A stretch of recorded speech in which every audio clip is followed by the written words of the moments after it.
Start कर दी है। तो सबसे पहले हम लोग ने जो यानी प्रीवियस लेक्चर पढ़ा था उसमें सबसे पहले मैंने आपको सर्किल के बारे में बताया था।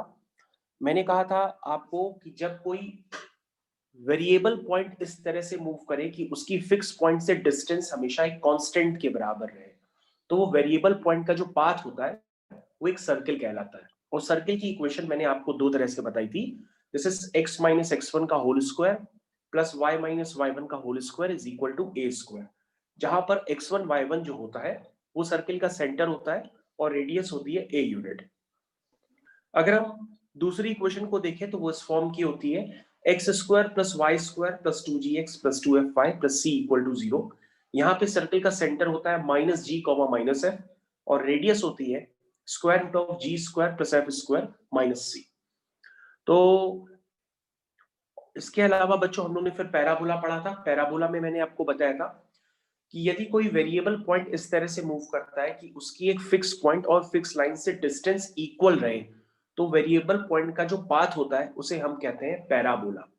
तो आई थिंक ये बात मैंने आपको बहुत देर तक समझाई थी कि जब कोई वेरिएबल पॉइंट इस तरह से मूव करे कि उसकी एक फिक्स पॉइंट और फिक्स लाइन से डिस्टेंस का जो रेशियो है उसको हम लोग बेसिकली ई के नाम से जानते हैं। ई का मतलब होता है इसेंट्रिसिटी। तो E मैंने बताया था अगर E 1 होता है तो PF इक्वल टू PM आ जाता है। दैट मीन्स ये रिप्रेजेंट करता है पैराबोला को। और यदि E लेस देन 1 होता है तो ये रिप्रेजेंट करता है एलिप्स को। और यदि E ग्रेटर देन 1 होता है, मतलब अगर ये रेशियो जो होता है PF अपॉन PM अगर ये 1 से बड़ा होता है तो ये रिप्रेजेंट करता है हाइपरबोला को। तो आई थिंक आप लोग को सारी बातें ये समझ में आ गई होंगी, क्योंकि आप लोगों ने पिछले टर्म का लेक्चर तो अटेंड किया ही था। तो ये सारी बातें मैं आपको एक बार स्क्रॉल करके आपको मैं दिखा रहा हूँ। और आज हम लोग सबसे पहले पैराबोला के कुछ क्वेश्चंस करेंगे। तो वो क्वेश्चंस अभी आपकी स्क्रीन पे मैं लिखने जा रहा हूँ। अब आप अपनी कॉपी में डेट डाल सकते हैं, आज की डेट डाल दीजिए। Parabola continuation. तो यहाँ से हम लोग स्टार्ट करते हैं। तो बच्चों हमने पिछले टर्म पे हम लोग ने पैराबोला के फॉर्म्स देखे थे। अब हम लोग यहाँ पे देखते हैं शिफ्टेड पैराबोला। तो सभी बच्चे यहाँ पे मेरे साथ हेडिंग डालेंगे, दिस इज शिफ्टेड पैराबोला। क्योंकि अगर आपके पास शिफ्टेड पैराबोला आएगा तो आप उसका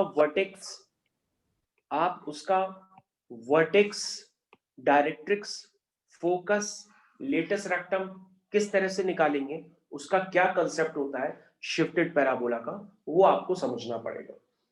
तो सबसे पहले एग्जाम्पल के लिए हम लोग सबसे पहले क्या करते हैं, क्वेश्चन लेते हैं। This is question A. ये मैंने ले लिया।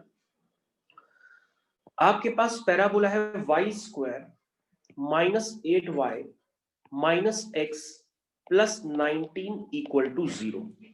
तो बच्चों ये एक शिफ्टेड पैराबोला की इक्वेशन है। तो सबसे पहले हमें करना क्या होता है, इस शिफ्टेड पैराबोला से सब कुछ निकालने के लिए, यानी इसकी vertex axis focus directrix latus rectum सब कुछ निकालने के लिए पहले हम लोग को यहाँ पर क्या करना पड़ेगा, इस पैराबोला को यानी कि शिफ्टेड पैराबोला को स्टैंडर्ड फॉर्म में कन्वर्ट करना पड़ेगा।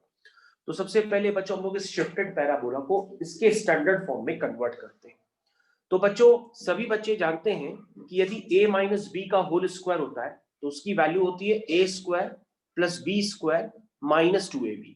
तो बच्चों यहां पर अगर आप ध्यान से देखें तो a स्क्वायर का टर्म की जगह y स्क्वायर है और 2ab के टर्म की जगह 8y है। ध्यान से देखिए 2ab के टर्म की जगह 8y है और 2ab के टर्म से हम लोग यहाँ पे जस्टिफाई कर ले रहे हैं कि यहाँ पर b की वैल्यू 4 रही होगी, तभी ये 2 इंटू 4 इंटू वाई यानी कि 8y बना होगा।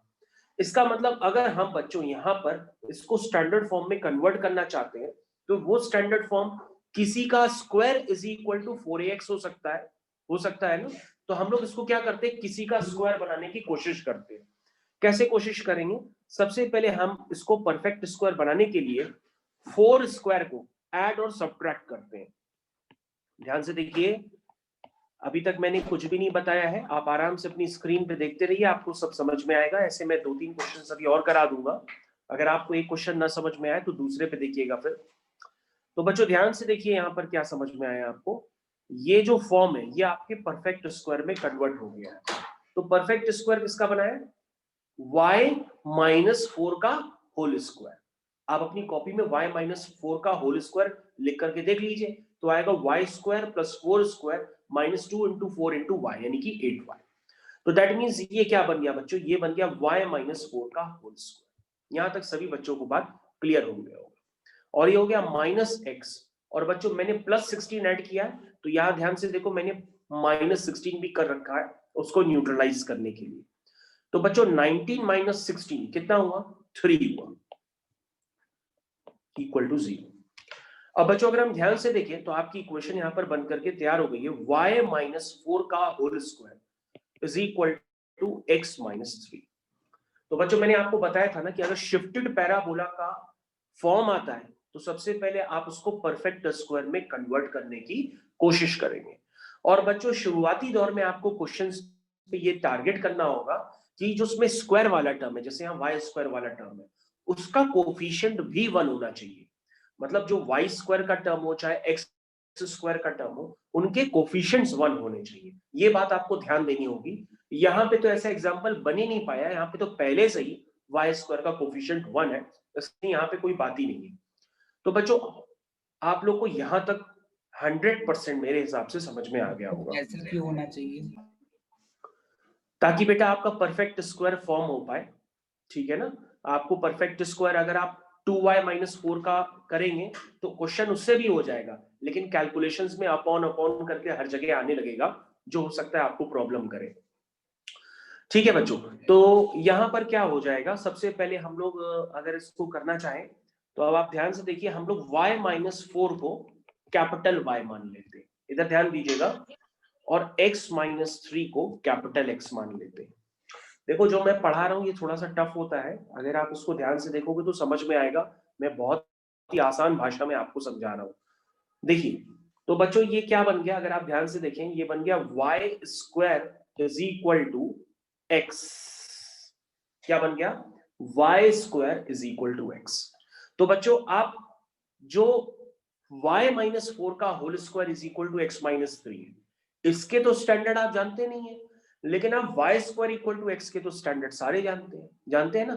तो जब आप इसको y square equal to x लिख देंगे तो आपको सारी चीजें समझ में मतलब आने लगेंगी, सारी चीजें याद आने लगेंगी।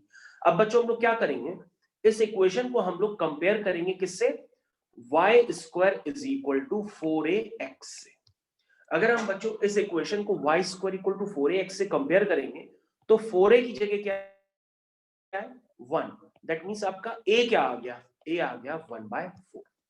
अब बच्चों इतना तो आप जान चुके हैं, क्योंकि मैंने काफी पिछले टर्म पे आपके साथ टाइम कंज्यूम किया था और काफी देर तक आपको बताया था कि y square equal to 4x का ग्राफ बनता कैसे। तो ये y square equal to 4x का ग्राफ कुछ इस तरह से होता है। अब वो चाहे y square equal to x हो चाहे y square equal to 2x हो, ग्राफ का नेचर यही रहता है। तो बच्चों अगर ये वाला पैराबोला होता है तो इसके फोकस के कोऑर्डिनेट क्या होते हैं, इसके फोकस के कोऑर्डिनेट होते हैं a,0। याद करो मैंने सारा ये पिछले टर्म पे बताया है।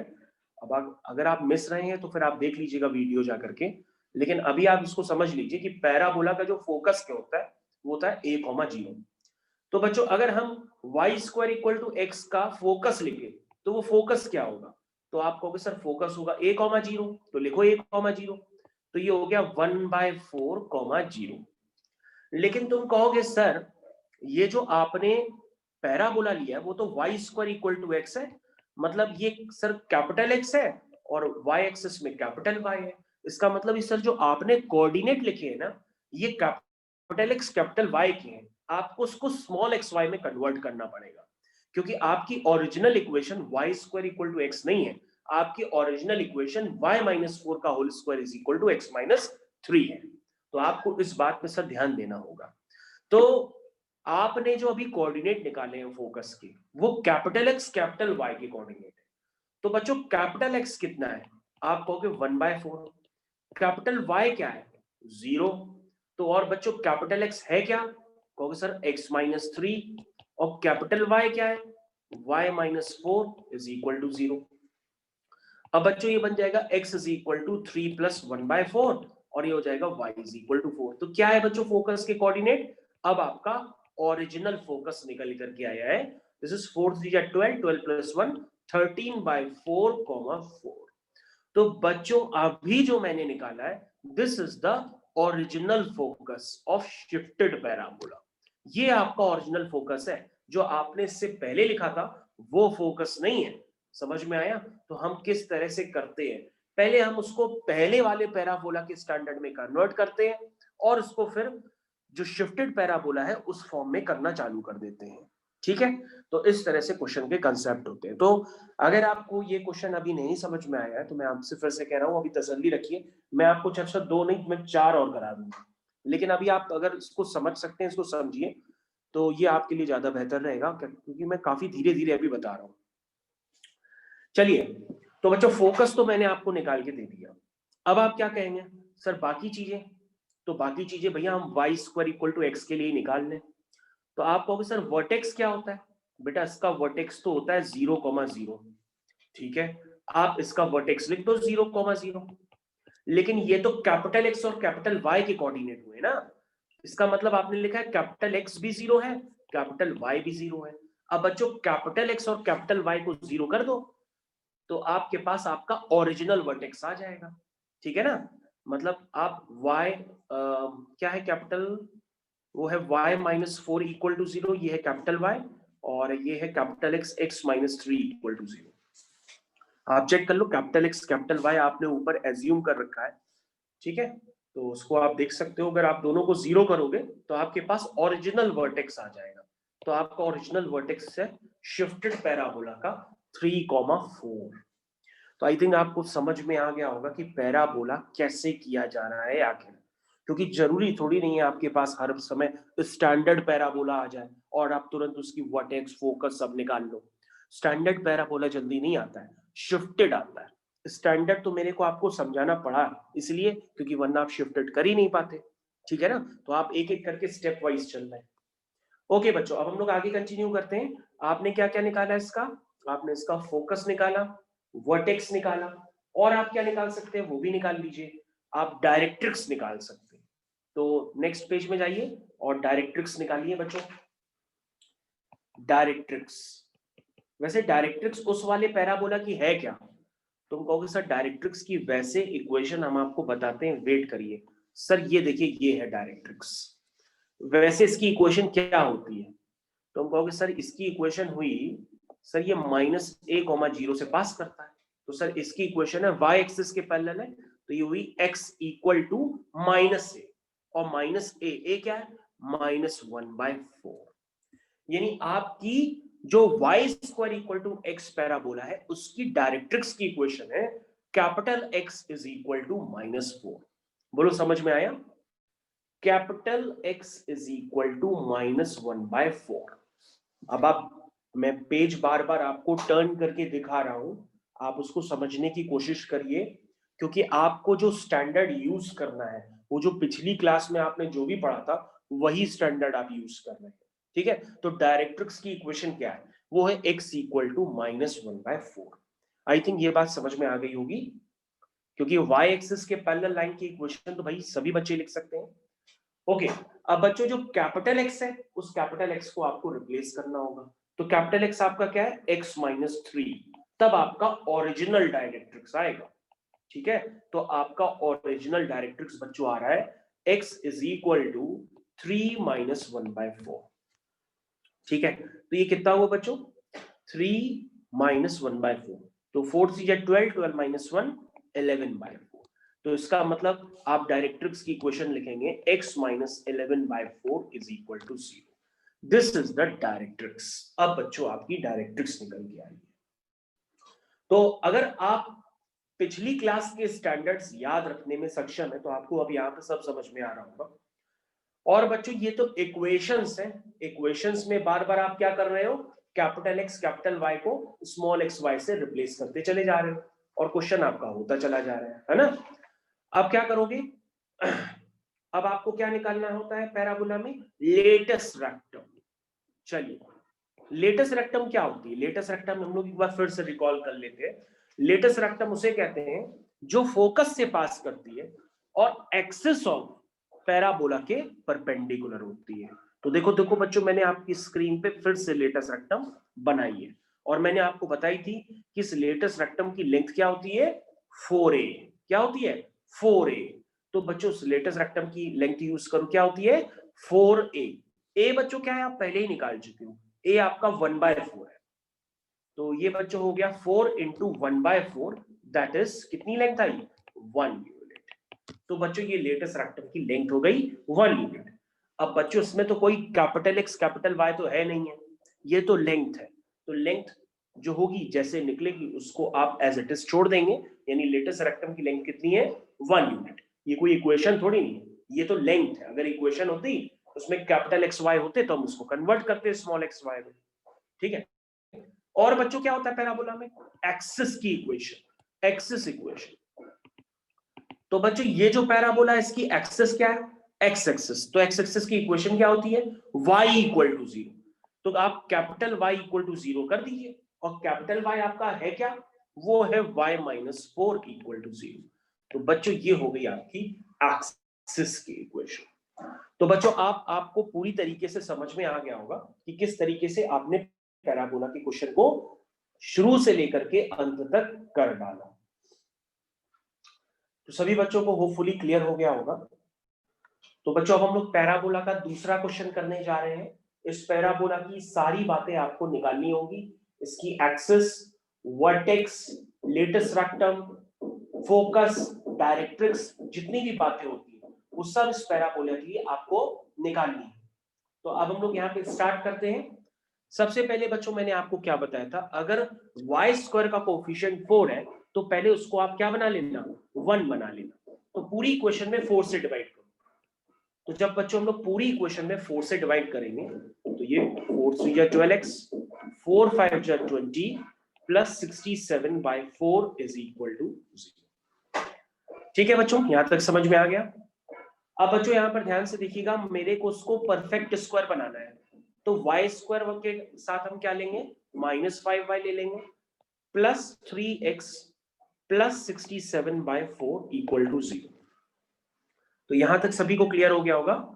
अब बच्चों ध्यान से देखिए, ये क्या है 5y, तो 5y में अगर आप ध्यान से देखें तो ये 2ab जैसे टर्म से बना हुआ है, और b की जगह क्या रहा होगा, b की जगह क्या रहा होगा, b की जगह रहा होगा 5/2, b की जगह क्या रहा होगा 5/2 का स्क्वायर। तो अगर हम इसको बनाएं तो ये क्या बनेगा, तो ये बनेगा a square plus b square, बना, -2ab लिखेंगे तो -2 इंटू वाई इंटू 5/2, ठीक है ना, तो 2 से 2 कैंसिल हो गया, ये 5y आ जाएगा। क्लियर है। तो देखो बच्चों मैंने इसको कन्वर्ट कर लिया है, और बच्चों मैंने 5/2 का स्क्वायर ऐड किया था और मैंने 5/2 का स्क्वायर माइनस b कर दिया है। अब आप एक बार चेक कर लो आपको यहां तक क्लियर है कि नहीं है। भाई परफेक्ट स्क्वायर बनाने के लिए आपको थोड़ी यहाँ पे मेहनत करनी होती है। हालांकि जिन बच्चों ने क्लास 10th में परफेक्ट स्क्वायर बना के क्वाड्रेटिक इक्वेशन सॉल्व की होगी तो उनको प्रॉब्लम नहीं आ रही होगी परफेक्ट स्क्वायर बनाने में, ठीक है। तो अभी भी देख लीजिए, परफेक्ट स्क्वायर में कोई प्रॉब्लम है तो हमको बताइए। तो a square plus b square minus 2ab, यानी 2 इंटू वाई इंटू 5/2। तो जब आप ऐसा लिखेंगे तो क्या बचेगा, 2 से 2 कैंसिल हो जाएगा, सीधा 5y बचेगा। तो बच्चों ये क्या हो गया, ये बन गया a माइनस बी का होल स्क्वायर। तो यहां तक सबको समझ में आया। अब कोई बच्चा हमको ये बता सकता है कैलकुलेट करके कि ये वैल्यू कितनी आ रही है, 25/4 माइनस 67/4। तो किसी बच्चे को -6x माइनस 21/2, कितना रहा -21/2, -6x minus 21/2, -6x, okay okay, कैसे बता रहे हो, ओके चलो ऐसे देखो, ये आ रहा है -3x -3x minus 42/4, -3x minus 21/2, 21/2, okay ये आ रहा है, ठीक है, ऐसे आ रहा होगा। आप चेक करो पहले, आराम से चेक करो, कोई जल्दी नहीं है। इसमें 6x नहीं बन पाएगा, मतलब 25/4 माइनस 67/4, ये मैंने अभी कॉपी में सॉल्व किया है, ये 42/4 आ रहा है, उसको थोड़ा सिंप्लीफाई करो, 2 से काट लो तो ये 21/2 ही बन रहा है, ठीक। अब ये बच्चों आगे कंटिन्यू करो, y माइनस 5/2 का स्क्वायर, इधर ध्यान देना, अभी भी अपना अपने आप नहीं करना है, अभी इधर ध्यान दो, मैंने अपने आप आपको नहीं करने के लिए कहा है। -3 टाइम्स, इसमें से बच्चों क्या करते हैं, x का कोफिशिएंट और y का कोफिशिएंट, इधर ध्यान दो, इसमें से -3 मैंने कॉमन लिया है, तो अंदर क्या बन गया, अंदर बन गया x प्लस 3 7 21, 7/2। इधर ध्यान दो बच्चों, अब ये बना है स्टैंडर्ड फॉर्म में जाकर के, अब कन्वर्ट हुआ है। ध्यान से देखिए बच्चों, अब जाके ये स्टैंडर्ड फॉर्म में कन्वर्ट हुआ है। किसमें कन्वर्ट हुआ है, ये हुआ है अगर हम y माइनस 5/2 को मान लें कैपिटल Y और x प्लस 7/2 को मान लें कैपिटल X, तब जाकर के बनाए ये y square is equal to -3x। अब आप ध्यान से देखिए, आपको पूरी तरीके से याद आ गया होगा ये कौन सा पैराबोला है। तो बच्चों हम लोग को क्या करना होता है, स्टैंडर्ड फॉर्म में कन्वर्ट करना होता है, y square equal to something x या x square is equal to something y। इसलिए अब आपको समझ में आ गया होगा कि मैं कोफिशिएंट 1 बनाने की बात क्यों कह रहा था, क्योंकि अगर आप 1 बनाएंगे नहीं तो आपको स्टैंडर्ड पैराबोला दिखेगा ही नहीं आपका, ठीक है ना। अब आपको समझ में आया होगा कि मैं ऐसे क्यों कर रहा था। तो सभी बच्चों को यहाँ तक क्लियर हो गया होगा। अगर बच्चे यहाँ पर ध्यान से देखिए आप, तो मैं इस इक्वेशन के लिए आप पेज कन्वर्ट करने जा रहा हूँ, मैं दूसरे पेज पे जा रहा हूँ। पहले आप यहाँ तक देख लीजिए, आपको परफेक्ट स्क्वायर मेन है, जो बच्चा परफेक्ट स्क्वायर बना लेगा वो क्वेश्चन अपना खींच ले जाएगा। और बाकी आपकी प्रीवियस क्लास की लेक्चर्स आपके पास नोट्स होने चाहिए, ठीक है बच्चों, यहाँ तक आपको समझ में आ गया होगा। तो अब आपके पास बच्चों इसको कंपेयर करने के लिए कौन सा पैराबोला आपको लेना पड़ेगा, y square equal to 4ax नहीं, -4ax पैराबोला से आप इसको कंपेयर करेंगे। यानी आप अपने नेक्स्ट पेज पे जाइए और y square equal to -4ax का ग्राफ बनाइए। चलिए बनाना स्टार्ट करते हैं। y square equal to -4ax, तो मैं आपकी स्क्रीन में बना रहा हूं, आप भी बना सकते हो इस ग्राफ को, देखिए। तो this is y square equal to -4ax बन गया। अब आप इसके जितने स्टैंडर्ड्स वगैरह हैं उनको यूज करिए और अपना क्वेश्चन करते चले जाइए बिना रुके। तो उसके स्टैंडर्ड सभी बच्चों को याद आ गए होंगे, नहीं याद है तो भैया मैं आपको स्क्रीन पे बना दे रहा हूं। ये देखो, ये फोकस होता है, ये फोकस आपका लिख दिया -a,0, वर्टेक्स 0,0 है और डायरेक्ट्रिक्स a,0 से पास होगी। तो डायरेक्ट्रिक्स की इक्वेशन क्या हुई, ये बच्चों ध्यान दीजिएगा, ये कैपिटल X और कैपिटल Y है, इसमें कंफ्यूज मत होइएगा। This is capital X capital Y। तो इसकी इक्वेशन क्या होती है बच्चों, डायरेक्ट्रिक्स की इक्वेशन y एक्सिस के पैरेलल यानी x इक्वल टू a, यानी कि x minus a equal to 0। ठीक है, समझ में आ गया होगा होपफुली आप सबको। तो होपफुली यहाँ पे सभी बच्चों को समझ में आ गया होगा। This is the graph of y square equal to -3x। अगर हम y square equal to -4x से इसको कंपेयर करेंगे तो कंपेयर करने पर 4a इज इक्वल टू 3 आ जाएगा, ठीक है, यानी a आपका आ जाएगा 3/4। यानी अगर आप इसकी फोकस लिखेंगे तो फोकस होती है -a,0, दिस इज -3/4, 0। लेकिन बच्चों यहाँ पे अगेन आपको फिर ध्यान देना होगा कि ये जो कैपिटल X कैपिटल Y की कोऑर्डिनेट है, आपको उसको स्मॉल xy में कन्वर्ट करना पड़ेगा। दैट मींस ये आपका कैपिटल X है और दूसरा वाला आपका कैपिटल Y है, ठीक है। तो कैपिटल X कैपिटल Y, तो बच्चों कैपिटल X कैपिटल Y आप पीछे अपने नोट्स में देखिए, अगर आप अपनी कॉपी में कर रहे होंगे तो आपको कैपिटल X कैपिटल Y पूरी तरीके से दिख रहे होंगे। तो कैपिटल X कितना है, वो है x प्लस 7/2 और कैपिटल Y क्या है, वो है y माइनस 5/2। अब बच्चों यहां से आपका ओरिजिनल फोकस आएगा। तो कोई बच्चा बता सकता है ये x और y सॉल्व होकर के आ कितने रहे, कोई बताएगा, क्योंकि मैं कर तो धीरे ही रहा हूं। कोई बच्चा बता सकता है, ये तो 5/2 आएगा। -5,5/2।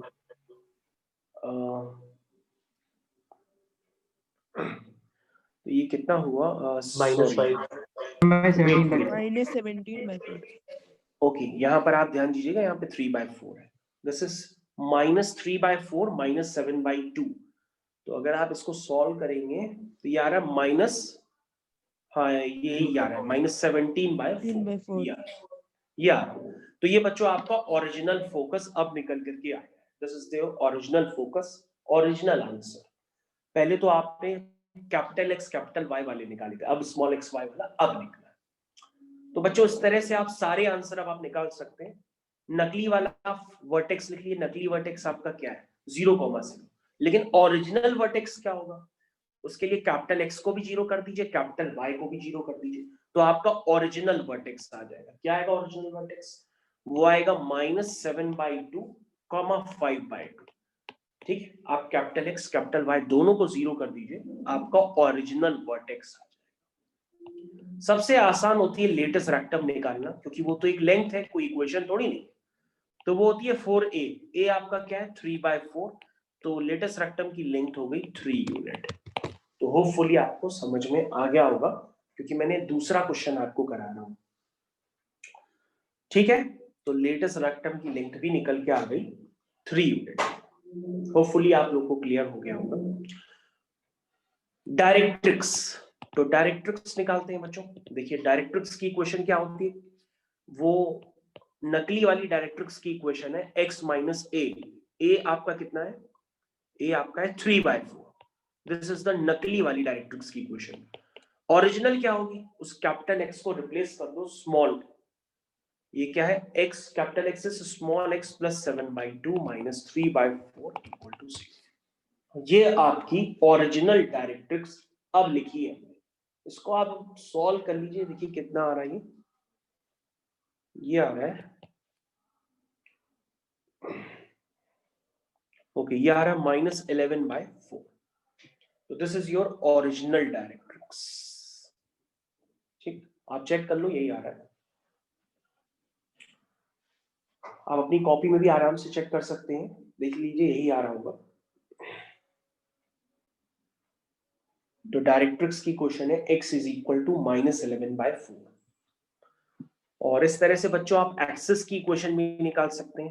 एक्सिस की इक्वेशन क्या होगी, ये एक्स एक्सिस के अलोंग बनाए, एक्स एक्सिस के अलोंग बनाए, तो एक्सिस की इक्वेशन होगी y इक्वल टू 0, यानी y minus 5/2 equal to 0। This is equation of axis. तो इस तरह से बच्चों आप शिफ्टेड पैराबोला के लिए सारा समझ गए हैं कि शिफ्टेड पैराबोला के लिए क्या करें क्या ना करें, क्वेश्चन कैसे करें, आपको सारी बातें समझ में आ गई होंगी। और ये शिफ्टेड पैराबोला के क्वेश्चन आप पहली बार नहीं देख रहे हैं, अगर आपने फिजिक्स लगाई होगी तो फिजिक्स में कई जगह प्रोजेक्टाइल मोशन में ये शिफ्टेड पैराबोला जनरेट होता है। जैसे आपने फिजिक्स लगाई होगी तो उसमें इक्वेशन ऑफ ट्रैजेक्टरी होती है प्रोजेक्टाइल मोशन में, तो ट्रैजेक्टरी की इक्वेशन जो होती है वो पैराबोलिक होती है। क्या होती है, y is equal to x tan theta minus half gx square upon u square cos square theta।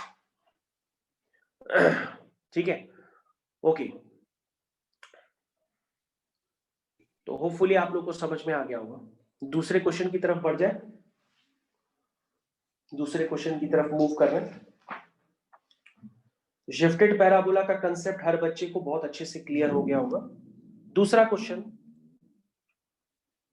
अगला क्वेश्चन आपकी स्क्रीन पे आ रहा है, अगेन आपको फिर से करना है। अगला क्वेश्चन है x square plus 2y minus 3x plus 5 equal to 0।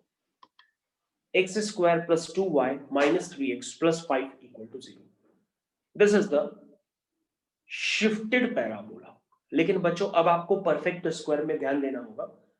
ये एक्स स्क्वायर का टर्म्स है, यानी यहाँ पे x माइनस समथिंग का होल स्क्वायर बनने वाला है, यानी ये x square equal to something y होगा। या तो x square equal to something y, या x square equal to minus something y, इस तरह का फॉर्म बनेगा। तो परफेक्ट स्क्वायर बनाने में आप माहिर हो गए हैं। तो आप ध्यान से देखिए, सबसे पहले आपको एक्स स्क्वायर के साथ 3x वाला टर्म लीजिए। और क्या भाई, एक्स स्क्वायर के साथ 3x वाला टर्म तो लेंगे, y वाला थोड़ा ना लेंगे। तो क्या बनेगा बच्चों, a square plus B square minus 2ab। तो बच्चों आपको क्लियर कट यहाँ पे समझ में आ रहा होगा कि b की जगह क्या होगा। तो आप इसको अपनी कॉपी में भी कर सकते हैं, थोड़ा सा करिए फिर हमको बताइए। धीरे धीरे आप भी अपनी कॉपी में करिए, अपनी कॉपी में भी आप लोग सब लोग करना स्टार्ट करें और देखिए क्या आ रहा है, कैसे करेंगे देखिए जरा। तो बच्चों जब आप इसको करेंगे तो ये बनेगा एक्स स्क्वायर प्लस 3/2 का स्क्वायर। अब ध्यान से देखिए, A square plus B square minus 2ab लिखेंगे तो ये बन जाएगा -2 इंटू एक्स इंटू 3/2। 2 से 2 कैंसिल हो जाएगा, -3x आ जाएगा। समझ गए?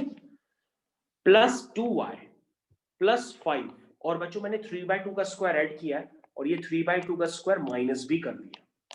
होपफुली आपको समझ में आ गया होगा। अब बच्चों ध्यान से देखिए, कुछ यहां पर एक टर्म छूट गया है तो उस टर्म को मैं लिख देता हूं। This is x square plus 3/2 का स्क्वायर माइनस 3x। इसके साथ माइनस 3x है जो मैं यहाँ पे छूट गया हूं, तो आप माइनस 3x लिख सकते हैं। तो यहां तक के सारे टर्म्स आपको क्लियर होंगे। तो बच्चों ये क्या बन गया? ये बन गया x माइनस 3/2 का होल स्क्वायर। ठीक है, x माइनस 3/2 का होल स्क्वायर। यहां तक के सारे टर्म क्लियर। उसके आगे क्या आएगा? उसके आगे आएगा plus 2y plus 5 minus 9/4 is equal to 0। ठीक है, तो होपफुली आप लोग को यहां पर समझ में आ रहा होगा अभी भी। तो ये बच्चों बन गया x माइनस 3/2 का square is equal to 2y को उधर कर दो, 2y उधर जाके माइनस 2y हो जाएगा और ये हो जाएगा प्लस का 9/4 माइनस का 5।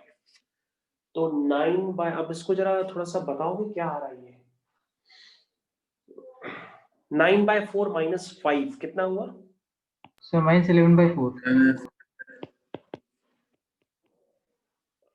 कितना है? माइनस का 11/4। Yes sir. Okay, 9 minus 20 is minus 11/4। ठीक है बेटा, ओके गुड। अब बच्चों उसको कन्वर्ट करते हैं स्टैंडर्ड फॉर्म में धीरे से। दिस इज यहाँ पर y का कोफिशिएंट्स में -2 कॉमन ले लेंगे तो ये बन जाएगा y प्लस 11/8। ये देखो बच्चों मैंने कन्वर्ट कर लिया। X square is equal to something y, x square is equal to something y। Convert हो गया फाइनली क्वेश्चन। अगर आपको फॉर्मूला समझ में आए तो आप x माइनस 3/2 को कैपिटल X मानिए, y प्लस 11/8 को कैपिटल Y मानिए, आपको समझ में आएगा। This is x square is equal to -2y। तो ये पैराबोला भी आपका पढ़ा हुआ है, तो इसके सारे स्टैंडर्ड आप जानते हैं। अगर इसके स्टैंडर्ड आप जानते हैं तो आपको क्वेश्चन करने में देर नहीं लगने वाली है। तो इसके स्टैंडर्ड एक बार हम लोग बना लेते हैं। तो ये आपका x square is equal to क्या है? -4ay से कंपेयर होगा। तो x square equal to +4ay होता तो वो ओपनिंग अपवर्ड्स होता, x square equal to -4y तो ओपनिंग डाउनवर्ड्स पैराबोला होगा। तो बच्चों इसके फोकस, डायरेक्ट्रिक्स ये सब आप पहले से ही जानते हैं, उसको यूज करिए और स्मॉल एक्स वाई में कन्वर्ट करते चले जाइए।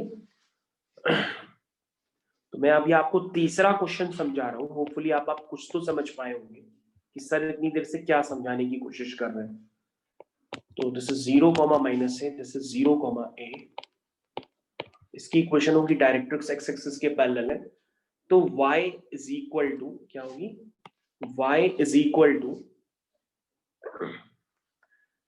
क्या होगी? y is equal to x axis के पैरेलल है, y is equal to a या y minus a equal to 0। ठीक, तो ये आपकी कैपिटल X और ये कैपिटल Y के टर्म्स में ये एक्सिस बनी हुई है। अब आप सारी बातें करते चले जाइए। This is x square is equal to -4ay से इसको हम कंपेयर करते हैं। X square is equal to -4ay, तो 4a आपका आ जाएगा 2, यानी a आपका आ जाएगा 1/2। ठीक, यानी सबसे पहले अगर आप फोकस निकालेंगे तो फोकस क्या है इसकी? वो है 0, -a, यानी 0, -1/2।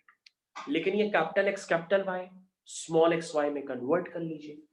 ठीक है, समझ गए आप? अब तो समझ में आ गया होगा क्वेश्चन भाई आप लोगों को। तो x माइनस 3/2 को 0 और y प्लस 11/8 को -12 आउटपुट कर दीजिए। ठीक है, तो जैसे ही करेंगे आपके पास ओरिजिनल फोकस निकल करके आ जाए। तो इसका x कोऑर्डिनेट है 3/2 और y कोऑर्डिनेट जरा कितना आ रहा है? y कोऑर्डिनेट आ रहा है -15/8। -15/8 चेक कर लो, यही आ रहा होगा। तो ये बच्चों आपकी ओरिजिनल फोकस है, ऐसे करके आप सारी चीजें निकाल सकते हैं। डी रिप्रेजेंट डायरेक्ट्रिक्स, तो डायरेक्ट्रिक्स की इक्वेशन है y minus a equal to 0। y की वैल्यू पुट कर दो, y आपका क्या है y प्लस 11/8, ठीक है, माइनस ए आपका क्या है 1/2 इक्वल टू 0। तो ये बच्चों आपकी डायरेक्ट्रिक्स बन गई। इसको सॉल्व करिए, देखिए जरा क्या आ रहा है।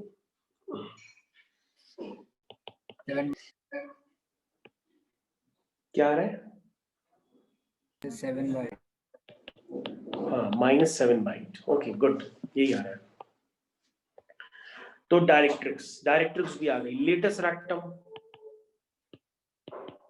लेटेस्ट रेक्टम की लेंथ होती है 4a, a आपका क्या है 1/2, तो इसकी लेंथ हो गई 2 यूनिट। बाकी आप जो निकालना चाहें आप निकाल सकते हैं आराम से, आपके पास सारी स्टैंडर्ड अब आपको उस पैराबोला की भी पता है। वर्टेक्स 0,0 होता है, ये तो नकली वाला वर्टेक्स।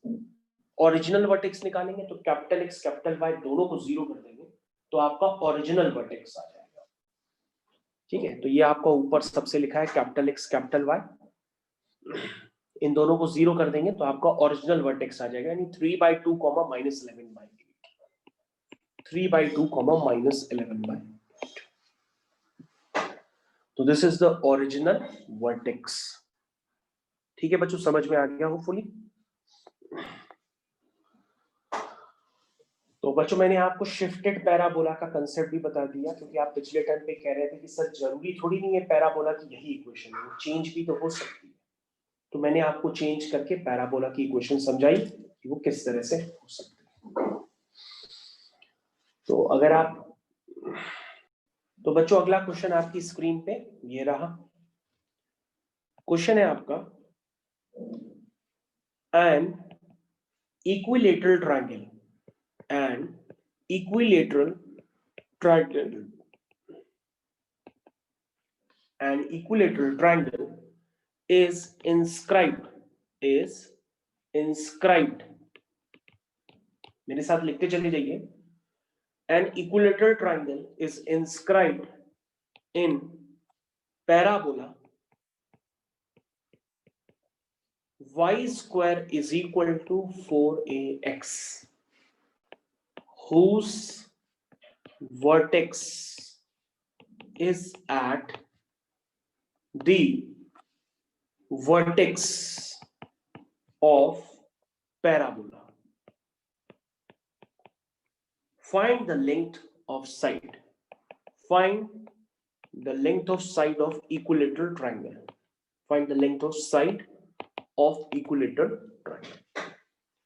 तो बच्चों मैं आपके सामने क्वेश्चन प्रिंटेड फॉर्म में नहीं लगाता हूं, मैं इसलिए लगाता हूं क्योंकि आप इस उतने टाइम में उसको नोट नहीं कर पाते हैं, तो इसलिए मैं लिखता हूं ताकि आप भी हमारे साथ लिखते चले जाओ। क्योंकि प्रिंटेड फॉर्म में क्या होता है कि मैं तो कराना चालू कर देता हूं लेकिन आप सिर्फ सॉल्यूशन ही देख पाते हो, उसको लिख नहीं पाते हो।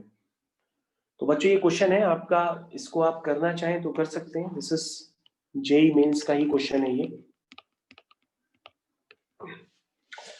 आप दोबारा पढ़िए क्या लिखा हुआ है, लिखा है an equilateral triangle is inscribed in parabola y square equal to 4ax, और उस इक्विलेटरल ट्रायंगल का जो वर्टेक्स है एक, वो पैराबोला के वर्टेक्स के साथ कोइंसाइड कर रहा है। लिखा हुआ है ना, whose vertex is at the vertex of parabola and find the length of the side of equilateral triangle। ये तो ये बच्चों है क्वेश्चन। कैसे करेंगे, इसके लिए क्या करना होता है, सबसे पहले आप क्या करिए, ये बहुत ही कॉमन क्वेश्चन है और बहुत ही सारे एग्जाम्स में आया हुआ है, तो मैं आपको ऑलरेडी बता रहा हूँ, आप ध्यान से समझिए। तो बच्चों जैसे मैंने ये अभी आपके सामने एक्सिस बनाई और एक पैराबोला बनाता हूँ, this is y square equal to 4ax, क्योंकि इसने स्टैंडर्ड पैराबोला ही दिया है y square equal to 4ax।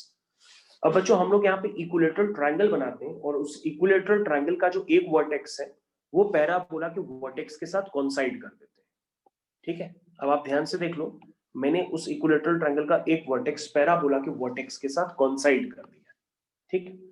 अब आपको इसकी लेंथ निकालनी है, इसकी साइड की लेंथ निकालनी। तो हम बच्चों साइड की लेंथ हम मान लेते हैं a यूनिट या l यूनिट, कुछ भी मान लीजिए। ये साइड की लेंथ आप कुछ लेट कर लीजिए अपने हिसाब से, हम लिख लेते हैं यहाँ पे l यूनिट्स, ठीक। तो ये आपका हो गया ABC, एक इक्विलेटरल ट्रायंगल है। और इक्विलेटरल ट्रायंगल में अगर आप ध्यान से देखें, जो वर्टेक्स से लाइन पास हो रही है, सभी बच्चे यहाँ ध्यान से देखें, जो इक्विलेटरल ट्रायंगल में जो वर्टेक्स से लाइन पास हो रही है, जिसको मैं ऑरेंज कलर से शेड कर रहा हूँ, इसको आप क्या कहेंगे? इसको आप मीडियन भी कह सकते हैं, इसको आप एल्टीट्यूड भी कह सकते हैं ना, इसको आप एंगल बाइसेक्टर भी कह सकते हैं। क्योंकि मैंने आपको स्ट्रेट लाइन में बताया था कि इक्विलेटरल ट्रायंगल में सारी चीजें एक दूसरे के ऊपर कोइंसाइड कर जाती हैं। तो ठीक है बच्चों, ये बात समझ में आ गया होगा। तो बच्चों ये क्या है? ये एक तरह का एंगल बाइसेक्टर भी है। तो इसका मतलब इक्विलेटरल ट्रायंगल में पूरे पूरे एंगल क्या होते हैं? 60 डिग्री होंगे। तो ये 60 है, ये भी 60 है, ये भी 60 है, ये सारे एंगल क्या होंगे? 60 डिग्री तो ये होंगे। बोलो समझ में आया? अगर इतना समझ में आ गया तो क्वेश्चन फिनिश है आपका। अब आप कहोगे सर एक बात बताएं। हाँ बताओ सर, ये तो एक तरह से फिजिक्स का क्वेश्चन है। कैसे सर? ये देखिए, जो आपने अभी अभी ट्रायंगल बनाया है, ये राइट एंगल ट्रायंगल हम लोग फिजिक्स में काफी बार बना चुके हैं, और कंपोनेंट्स तो सर इतनी बार किए कि पूछिए नहीं। सर ये होता है L cos थीटा और ये होता है L sin थीटा। बोलो कंपोनेंट किए कि नहीं किए? किए हैं ना? तो बच्चों अगर आप इस B पॉइंट के कोऑर्डिनेट लिखना चाहें, तो B पॉइंट मतलब B पॉइंट तक अगर आप पहुंचना चाहें, तो B पॉइंट तक पहुंचने के लिए आपको क्या करना पड़ेगा? तुम कहोगे सर एक्स एक्सिस के अलोंग चलना पड़ेगा L cos 30, है ना, और y एक्सिस के अलोंग चलना पड़ेगा L sin 30। ऐसे ही तो चलना पड़ेगा। तो सर हम B पॉइंट तक पहुंच जाएंगे। तो सर जो B पॉइंट है उसके कोऑर्डिनेट क्या हुए? वो हुए L cos 30 L sin 30। अब आप चेक कर लो, यहां तक समझ में आया? समझ में आ गया हो? अब आप चेक करो, ये जो B पॉइंट है ये किस पे लाई करता है? B पॉइंट लाई करता है पैराबोला पे। कौन सा parabola? y square equal to 4ax। तो ये B पॉइंट उसको क्या करेगा? सेटिस्फाई करेगा। ठीक है ना? तो आप क्या लिखोगे? B point lies on parabola, hence it satisfies the equation of parabola. The equation of parabola y square equal to 4ax। ठीक, तो बच्चों उसको सेटिस्फाई करा दो। तो y square equal to 4ax यानी कि L sin 30 का square is equal to 4ax। x क्या है? L cos 30। तो बच्चों सारी वैल्यूज यहाँ पुट कर दो। sin 30 हाफ होता है, तो ये हो गया L/2 का square is equal to 4a L cos 30। cos 30 कितना होता है? √3/2 होता है। तो बच्चों अगर आप इसको सॉल्व करो, सॉल्व करके मेरे को बताओ L की वैल्यू क्या आ रही है। भाई ये L स्क्वायर बाई 4 हो गया, उधर से एक एक L कैंसिल कर लो या कॉमन ले लो, जैसे भी कर लो। यहां से जब L की वैल्यू निकालोगे तो वो आ रही है, क्या आ रही है? 8√3। हाँ 8a√3, ये आ रही है 8a√3। तो बच्चों ये देखो किस तरह से पैराबोला का क्वेश्चन है और किस तरह से बनाया गया और किस तरह से एग्जाम में दिया गया। अब ऐसे ही मिलते जुलते क्वेश्चंस फिर और बन जाते हैं। ठीक है, तो होपफुली पहले आप इसको देख लीजिए आराम से। ठीक है, आप लोग ने मैसेज भी किए, मैंने पढ़ा नहीं है, बाद में पढ़ता हूँ। ठीक है, क्वेश्चन है आपका फाइंड, अगला क्वेश्चन मैं आपकी स्क्रीन पे लिख रहा हूँ। Question find the locus of middle points, find the locus of middle points of all chords. Find the locus of middle points of all chords of parabola y square is equal to 4ax, which are drawn through the vertex,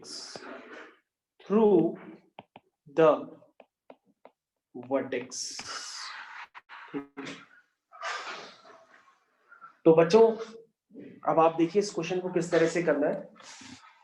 क्या लिखा है? Find the locus of the middle point of all chords of parabola y square equal to 4ax which are drawn through the vertex।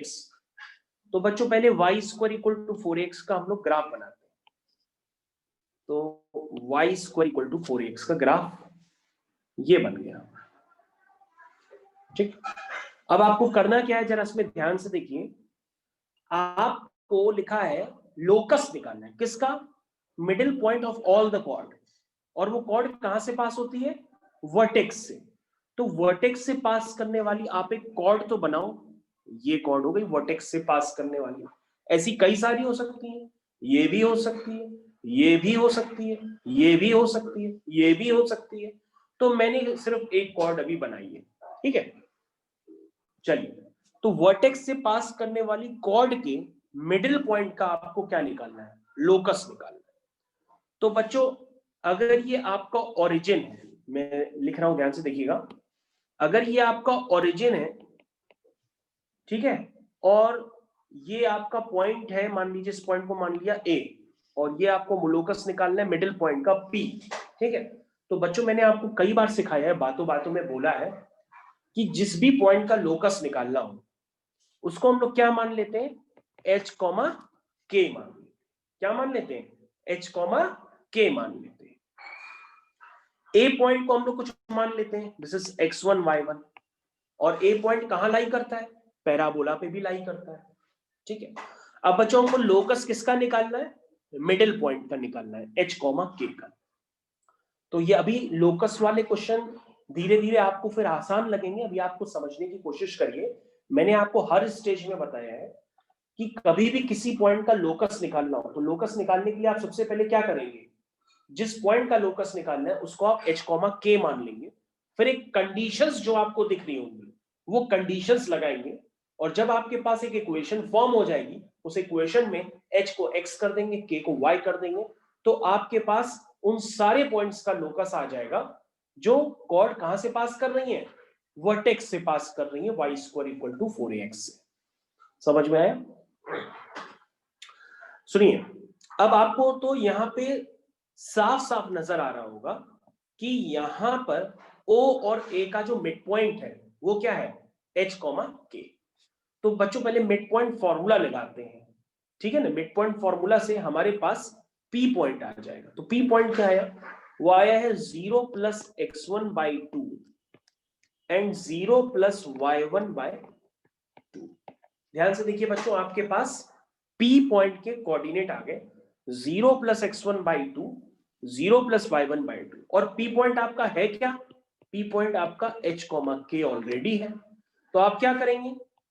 x1/2 को h कर देंगे और y1/2 को k कर देंगे ना। x1 की वैल्यू क्या है? 2h, y1 की वैल्यू क्या है? 2k। अब आप इसको एलिमिनेट कैसे करेंगे? इक्वेशन कैसे बनाएंगे एक्स वाई में? आप कहेंगे सर जो x1 y1 है वो किस पे लाई करता है? पैराबोला पे लाई करता है। तो आप यहां पे लिखोगे x1 y1 lies on parabola y square is equal to 4ax। तो उस पे आप लाई करा दो। तो कैसे होगा? तो ये हो जाएगा y1 square is equal to 4ax1। अब x1 y1 की वैल्यूज यहां पे पुट कर दो, x1 y1 की वैल्यूज यहां पर पुट कर दो।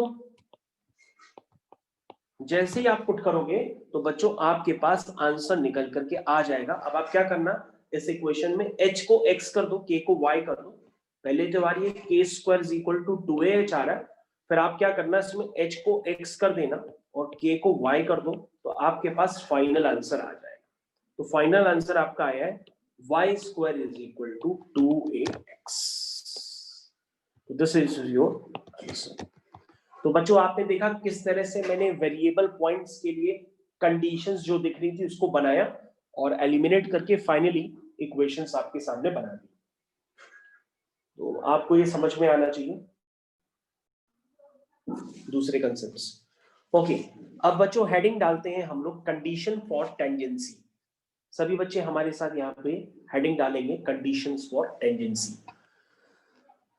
तो टेंजेंसी की कंडीशंस हम लोग किस तरह से फॉर्म करते हैं, क्या दिमाग लगाते हैं, जरा देखते हैं। सबसे पहले बच्चों अब हम लोग बार बार एक्स एक्सिस वाई एक्सिस नहीं बनाएंगे, हम लोग डायरेक्टली अब करते चले जाएंगे, ठीक है। सबसे पहले आपने कोई भी एक नॉर्मल कर्व बनाया, ये आपने कोई भी एक नॉर्मल कर्व बनाया, हमने कहा ये लाइन है, कर्व और एक लाइन। बच्चों इस लाइन की इक्वेशन है y equal to M X plus C, और इस कर्व की इक्वेशन है y square is equal to 4ax।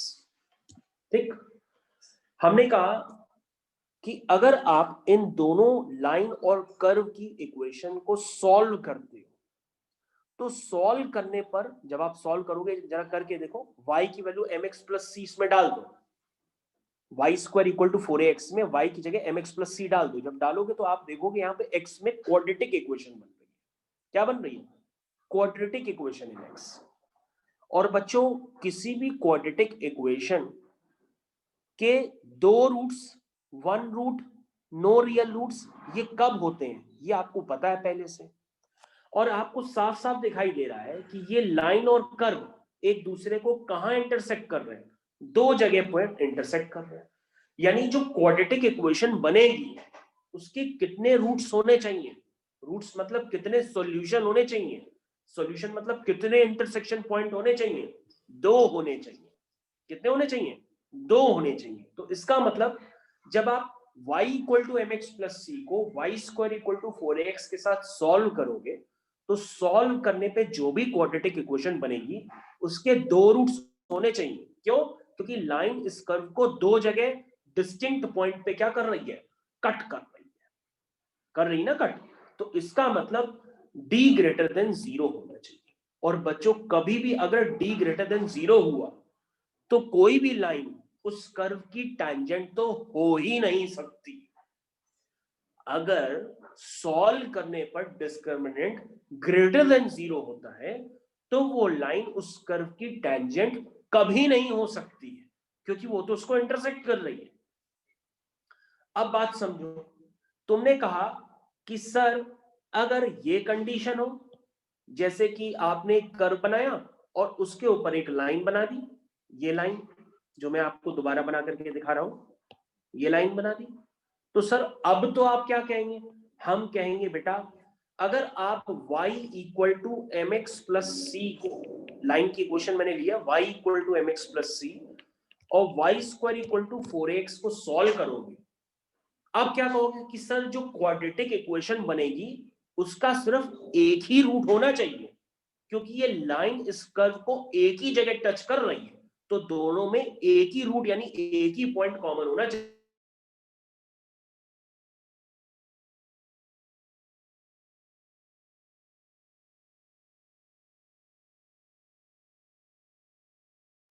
Sir, your voice is not coming.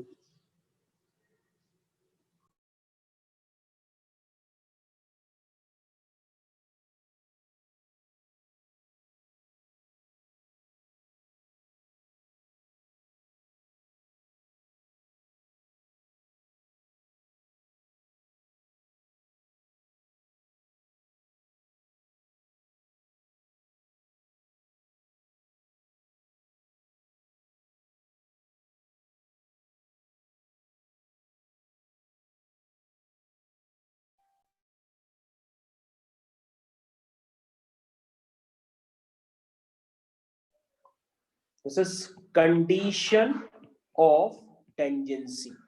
तो कंडीशन ऑफ टेंजेंसी, कंडीशन मैं दोबारा आपको रिपीट कर दे रहा हूं, आपको करना क्या होगा, आप एक लाइन और कर्व को सॉल्व करोगे, सॉल्व करने पर आप क्या करोगे, जो भी क्वाड्रेटिक इक्वेशन बनेगी उसका डिस्क्रिमिनेंट इक्वल टू 0 करोगे तो आपके पास कंडीशन ऑफ टेंजेंसी निकल करके आ जाएगी। तो बच्चों ये जो सेकंड केस है ना, यही केस आपका काम का है, इसी को हम यूज करते हैं कंडीशन फॉर टेंजेंसी के लिए। ठीक, तो this is you case is used for condition of tangency. समझ में आ गया होगा? अब बच्चों अब आप एक काम करो हमारे साथ, सबसे पहले आप एक पैराबोला की इक्वेशन लिखो, कोई भी एक पैराबोला बना लो आप अपनी स्क्रीन पे, रफ एंड से बनाते चले जाओ।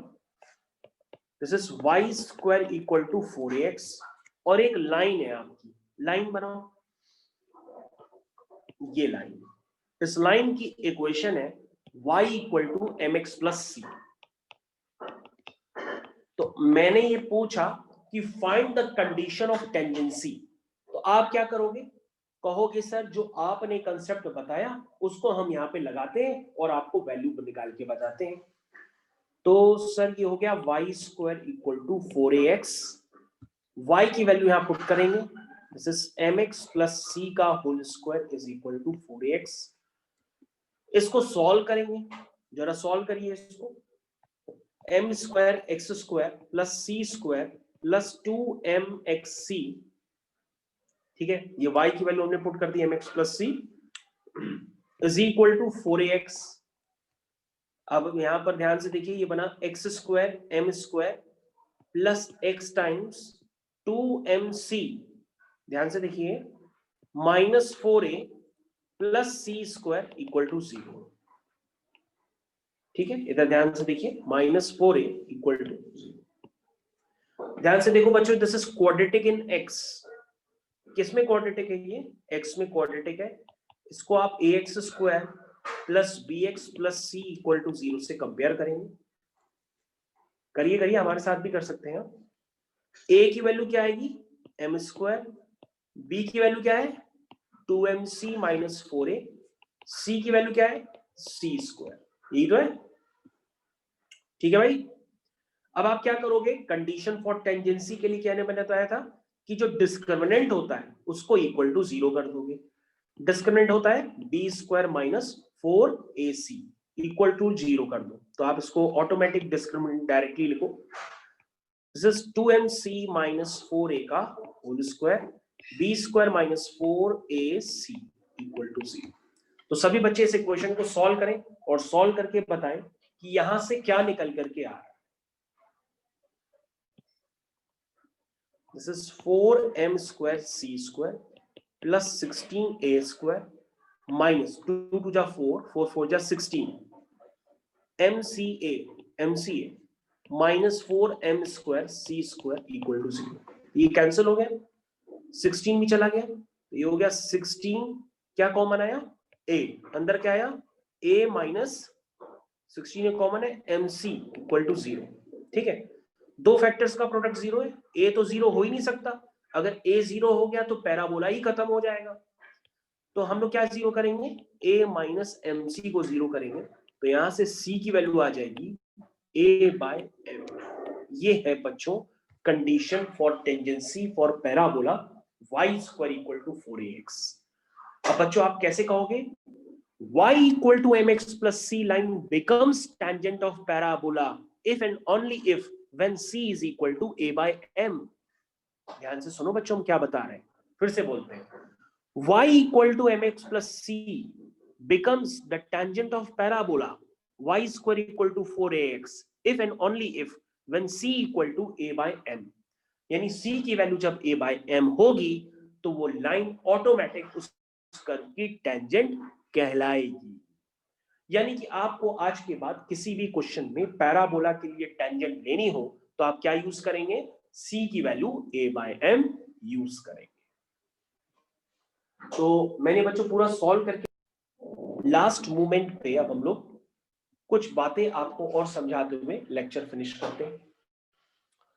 तो बच्चों अब मैं आपके सामने एक 2 डिग्री नॉन होमोजीनियस कर्व लिख रहा हूं, 2 डिग्री नॉन होमोजीनियस कर्व। तुम कहोगे अब सर ये क्या भला है 2 डिग्री नॉन होमोजीनियस कर्व। बेटा ये 2 डिग्री नॉन होमोजीनियस एक कर्व है जो सारी कर्व्स को रिप्रेजेंट करता है कुछ सर्टेन कंडीशंस पे। तो वो सर्टेन कंडीशंस आपको पता होनी चाहिए, मैं उसकी कोई आपको प्रूविंग नहीं करा रहा हूं, लेकिन आपको वो सर्टेन कंडीशंस पता होनी चाहिए। तो सबसे पहले क्या करते हैं, हम सबसे पहले उस 2 डिग्री कर्व की इक्वेशन लिखते हैं और आपको बताते हैं 2 डिग्री कर्व आपको किस तरह से नजर आएगा। तो बच्चों 2 डिग्री कर्व आपको नजर आता है इस फॉर्म में, ax square plus 2hxy plus by square plus 2gx plus 2fy plus c equal to 0। This is 2 degree non homogeneous curve. Sir ये 2 डिग्री का है, ये तो सही है, ये नॉन होमोजीनियस अब क्या है, नॉन होमोजीनियस का मतलब बच्चों ये इधर देखो ध्यान से, यहां डिग्री क्या है 2, यहां डिग्री x और y को मिला के क्या हो गई 2, यहाँ डिग्री क्या है 2, यहाँ क्या है 1, यहाँ क्या है 1, यहाँ क्या है 0। तो क्या डिग्री हर टर्म की सेम है क्या?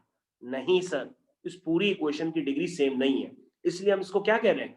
Non homogeneous. क्या कह रहे हैं? Non homogeneous. है तो 2 डिग्री, लेकिन हर टर्म की डिग्री सेम ना होने की वजह से हम इसको क्या कहते हैं? Non homogeneous. अब बच्चों ये जो नॉन होमोजीनियस कर्व है, ये सारे कर्व को रिप्रेजेंट करने की क्षमता रखता है, लेकिन कब कैसे रिप्रेजेंट करेगा वो आपको समझना होगा। तो बच्चों इसके लिए आपको क्या करना होता है? एक वर्ड डिफाइन करना पड़ता है, डेल्टा। क्या डिफाइन करना पड़ता है? डेल्टा। तो डेल्टा क्या होता है वो आप समझ लीजिए, बाकी फिर मैं आपको बाद में बताऊंगा।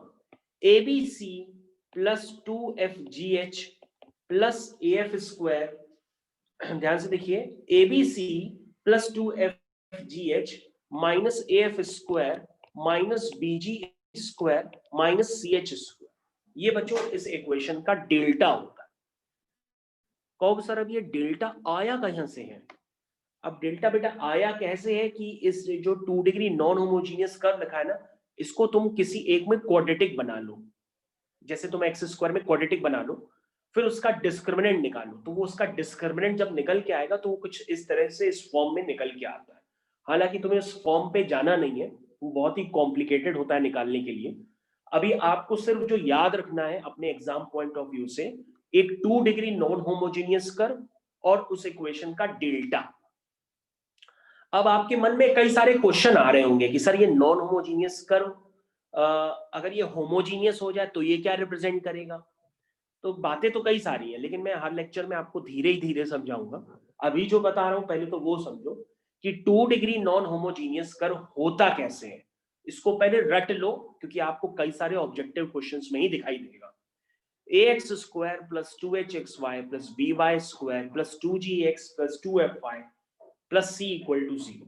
ठीक है, अब बच्चों सुनो, मैंने आपको डेल्टा डिफाइन कर दिया, अब बातें हमारी सुनते चले जाओ और उसको लिखते चले जाओ, और वो आपको लर्न करनी है हर हालत में। ठीक है, पहली बात, 2 degree non homogeneous curve represent a pair of straight lines, a pair of straight lines if delta equal to 0, if delta equal to 0, that means ABC plus 2FGH minus AF square minus BG square minus CH square, अगर ये value 0 आ जाती है तो ये क्या represent करता है? 2 degree non homogeneous का ये रिप्रेजेंट करता है पेयर ऑफ स्ट्रेट लाइंस। ठीक, सेकेंड बात, अगर डेल्टा नॉट इक्वल टू 0 हो और coefficient of x square coefficient of y square के बराबर हो और एच बी 0 हो, ध्यान से देखिए, डेल्टा नॉट इक्वल टू 0 हो, कोफिशिएंट ऑफ एक्स स्क्वायर और कोफिशिएंट ऑफ वाई स्क्वायर बराबर हो, जनरली वो बराबर 1 के ही होते हैं, और एच 0 हो, तो पता है ये क्या रिप्रेजेंट करेगा? ये रिप्रेजेंट करेगा, इट रिप्रेजेंट्स द सर्किल। क्या रिप्रेजेंट करेगा? सर्किल। आप चेक कर लो, सर्किल ही रिप्रेजेंट कर रहा है भाई। अगर आप इस इक्वेशन में, इधर ध्यान से देखो, ये जो इक्वेशन है, इस इक्वेशन में अगर आप h0 कर दो तो 2xy वाला टर्म गया, a और b को 1 कर दो तो इक्वेशन आपकी क्या बनी? X square plus Y square plus 2gx plus 2fy plus c equal to 0। यही तो होती है ना सर्किल की इक्वेशन, चेक कर लो। अगर आप ये कंडीशंस लगा दोगे तो आपके पास यही इक्वेशन तो बनेगी, तो इसका मतलब क्या हुआ? काम हो गया। थर्ड कंडीशन देखो, अगर डेल्टा नॉट इक्वल टू 0 हो and H square equal to A B आ जाए तो ये क्या रिप्रेजेंट करेगा? 2 डिग्री नॉन होमोजीनियस कर्व, ये पैराबोला को रिप्रेजेंट करता है। Delta not equal to 0 and H square less than A B आ जाए तो ये क्या रिप्रेजेंट करेगा? इलिप्स को। अगर डेल्टा नॉट इक्वल टू 0 और एच स्क्वायर ग्रेटर देन ए बी आ जाए तो ये क्या रिप्रेजेंट करेगा? हाइपरबोला को, किसको रिप्रेजेंट करेगा? हाइपरबोला को। ठीक है, तो बच्चों इतना पार्ट आपको याद रखना पड़ेगा। हालांकि मैं इनके यूजेस कैसे होंगे, क्वेश्चंस कैसे होंगे, क्या वैरायटी होगी, वो भी मैं आपको बताऊंगा। लेकिन भैया अभी तो आपको करना है, क्या करना है? 2 डिग्री नॉन होमोजीनियस कर्व आपके पास ऑब्जेक्टिव क्वेश्चंस में बड़ी बड़ी क्वेश्चंस दी होंगी, ऐसे दी होंगी 3x square plus 8xy plus 5y square plus 7x plus 15y plus 17 equal to 0। अब ये हो गया 2 डिग्री नॉन होमोजीनियस कर्व। सबसे पहले आप इसका डेल्टा निकालना, ठीक है? डेल्टा मैंने आपको बताया, और डेल्टा इक्वल टू 0 आ जाए तो आपका आंसर तुरंत आ गया। ये रिप्रेजेंट करता है पेयर ऑफ स्ट्रेट लाइन को, क्योंकि डेल्टा इक्वल टू 0 का मतलब सिर्फ पहला ही केस है, क्योंकि बाकी सारे केसेस में डेल्टा नॉट इक्वल टू 0 आ गया। और डेल्टा नॉट इक्वल टू 0 तो फिर आपको सारी कंडीशंस चेक करनी पड़ेगी कि h square equal to A b है, क्या एच स्क्वायर लेस देन ए बी है, क्या एच स्क्वायर ग्रेटर देन ए बी है, उससे आप चेक करके निकाल लोगे। बाकी सर्किल की इक्वेशन में तो आप माहिर हो ही, सर्किल की इक्वेशन तो आप देख के ही बता देते हो कि ये सर्किल की इक्वेशन है कि नहीं है।